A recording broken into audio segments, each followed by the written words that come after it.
मैंने पहले इसके बारे में काफ़ी बार बात की है कि कैसे एक त्यौहार की वजह से एनवायरनमेंट को डैमेज नहीं होना चाहिए। नॉर्मली गणपति होता है तो पूरा शहर रुक जाता है, ट्रैफिक होता है, नॉइज़ पोल्यूशन होता है और लोग पटाखे छोड़ते हैं। और सबसे जो बुरा मुझे लगता है वो वाटर पोल्यूशन होता है, क्योंकि पीओपी के गणपति बनते हैं या ऐसे गणपति बनते हैं जो पानी में विसर्जन के बाद कभी वो मेल्ट नहीं होते, वो रिसाइकल नहीं होते। तो इसीलिए आज मैं यहाँ आई हूँ ट्री गणेशा के ये वर्कशॉप में, जहाँ इन लोगों ने काफ़ी दिन से ऐसे गणपति बनाए जो पूरी तरह से बायोडिग्रेडेबल है। इनको आप विसर्जित करेंगे तो ये आपके घर में ही रहेंगे, और इनको नॉर्मली वाटर करेंगे तो इस तरह प्लांट उगेंगे। आप देखिए ये भिंडी का पौधा है, लेडी फिंगर जिसे कहते हैं, और कुछ भी उगा सकते हैं आप घर में। तो ये एक अच्छा है, क्योंकि आपको ऐसी फीलिंग आएगी कि गणपति विसर्जन के बाद भी घर में आसपास ही है। और मैं जैसे बीच के बराबर में रहती हूँ, तो विसर्जन के बाद अगले दिन मतलब गणपति का कभी हाथ, कभी पाँव, कभी सूंड, दांत, सब कुछ ऐसे बीच पे पड़ा होता है कचरे के साथ। तो मुझे बहुत ख़राब लगता है, और मुझे लगता है कि जो हमारी मरीन लाइफ है, जो मछलियाँ हैं, उन पे कितना पोल्यूशन आता है। इसमें टॉक्सिक पेंट यूज़ होता है, पीओपी यूज़ होता है। सो भगवान, पानी को भी भगवान मानते हैं, वरुण भगवान। तो हम एक भगवान के लिए दूसरे भगवान को प्रदूषित नहीं करना चाहिए, इसलिए मैं आज यहाँ आई हूँ। और कोई सवाल? जैसे भी आपने कहा, जैसे अभी लोग कह रहे थे कि साउंड जो डीजे है वो बंद कर दिया गया है, और ऐसी कौन कौन सी बात है जो आपको गलत लगती है, गवर्नमेंट को बंद कर देना चाहिए? जो मुझे गलत लगता है वो ये कि त्योहार के नाम पे लोग सड़क पे दारू वारू पी के भगवान के नाम पे बेकार गानों पे डांस करते हैं। तो मुझे लगता है कि एक रूल होना चाहिए कि जैसे भजन या कुछ लोगों को चलाने हो तो चले, पर मतलब आइटम सॉन्ग्स वगैरह की कोई जगह नहीं है विसर्जन के प्रोसेशंस में। आप अपने घर पे इससे पहले इको फ्रेंडली गणपति रखती थी या ये फर्स्ट टाइम? नहीं, मैं अपने घर पे गणपति रखती हूँ, पर वो इतने से हैं क्योंकि मैं उनको ईज़िली रिसाइकिल कर सकती हूँ। और मैं वैसे पौधों में ही डाल देती थी, पर मुझे जब पता चला कि यह एक्चुअली प्रॉपरली एक ऑर्गेनाइजेशन की तरह काम हो रहा है, तो फिर मैं इसके साथ जुड़ना चाहती हूँ। हाँ बिल्कुल, ये तो बेसिक कॉमन सेंस की बात है। किसी को भी पता है कि बॉम्बे ने अपने समंदर को इतना पोल्यूट कर दिया है, केमिकल पोल्यूशन है, तो हम उस पोल्यूशन को क्यों, why should we make it worse. त्यौहार एक बहाना होता है लोगों को इन्जॉय करने के लिए, पर उसको अच्छी स्पिरिट में देखा जाए तो जैसे हमारे एक पुरानी कहावत है कि माटी से आया माटी में मिल गया, उसी तरह से मुझे लगता है त्यौहार को मनाना चाहिए कि जैसे किसी को नुकसान ना हो, नेचर को भी नुकसान ना हो। इनसे पूछिए प्लीज़। आपका मतलब हमने देखा, आपको ये कब सूझा कि इको फ्रेंडली गणपति बनानी चाहिए, और आपको कितना गलत लगता है जो हमारे वाटर को नॉर्मली हर साल में लास्ट गए 12 सालों से इको फ्रेंडली सेलिब्रेट आप मेरा खुद का मैं गणपति बनाता हूँ, और लास्ट में 4-5 सालों से विसर्जन जब भी लेट नाइट होते तो जब भी मैं विसर्जन करने थे तो मेरे पैरों के नीचे या आता था, तो मुझे वो बहुत बुरा लगने लगा। मुझे उस पर सोच पे मजबूर कर दिया कि इस पर कुछ करना चाहिए। तो मैं सोच रहा था कि ऐसे कुछ गणपति बनाए कि गणपति फेस्टिवल बहुत लाखों में गणपति आते हैं, तो मैंने सोचा उसमें से कुछ तो 10% तो रिटर्न बैक कुछ मिलना चाहिए। तो मैंने सोचा फर्स्ट इको फ्रेंडली होना चाहिए, तो उससे वो सोचा कि रेड सॉइल्स एंड फर्टिलाइज़र से गणपति बनाए, और सीड्स के साथ देंगे तो आप घर पे कुंडी के साथ रख के विसर्जन के दिन अपने बालकनी या टेरिस पे लाके जाके आप विसर्जन कर सकते हैं। जैसे प्लांट को पानी देते हो, 8वें दिन पे आप वो गणपति मेल्ट होकर उसमें से पौधा आते हैं। इससे आप वाटर पोल्यूशन भी सॉल्व हो जाता है, और साउंड पोल्यूशन जो अपने घर पे आप विसर्जन करते हैं, और एयर पोल्यूशन जैसे होता है कि आप इसे एक प्लांट भी लगा रहे हो। सो ट्री गणेश ये तीनों चीज़ के लिए इफेक्टिवनेस और एक अच्छा सोल्यूशन।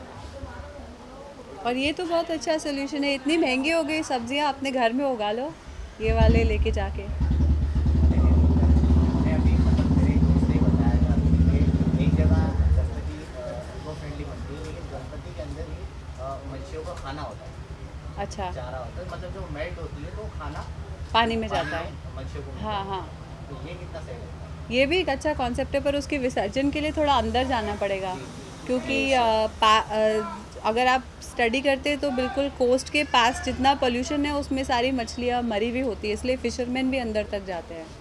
तो उसका विसर्जन करने के लिए कोई बहुत हट्टा कट्टा आदमी बहुत दूर तक स्विमिंग करके बीच में छोड़ के आए तो फ़ायदा है, पर आइडिया अच्छा है। Thank you so much. बस थैंक यू।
आज तक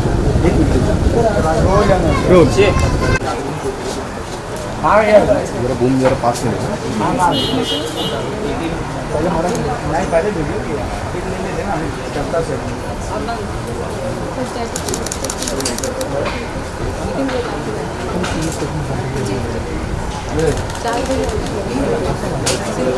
अरे ठीक है चेक करना।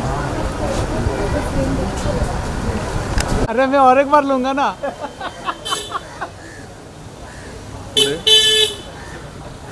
अजित मांडरे ना नको जाऊ। ठीक है खाली मूर्ति का मस्त लग रहा है। इसका नाम भी लगता ही है। इसका नाम भी आगे जाम है।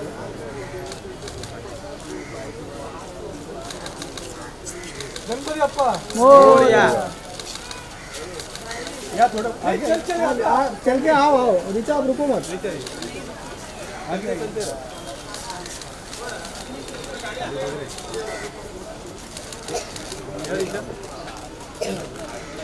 ये ऋचा ये सेंटर तो नीचे ये राइट। अरे यार नीचे में राइट में गाड़ी वाली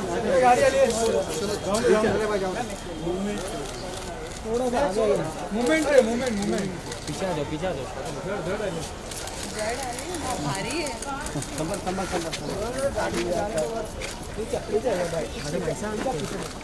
पीछे में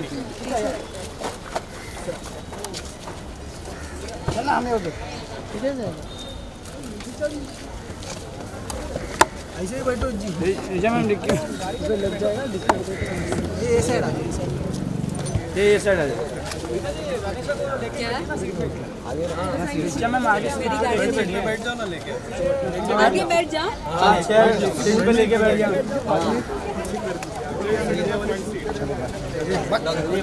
पीछे आना शाहजहां। क्या कर रहे हैं? आ जाओ पीछे आराम से। अरे तुम लोग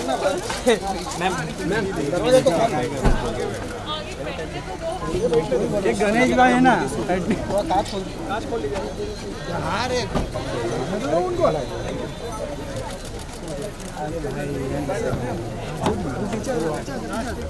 दादा एक मिनट मोबाइल एक मिनट नीचा मैम।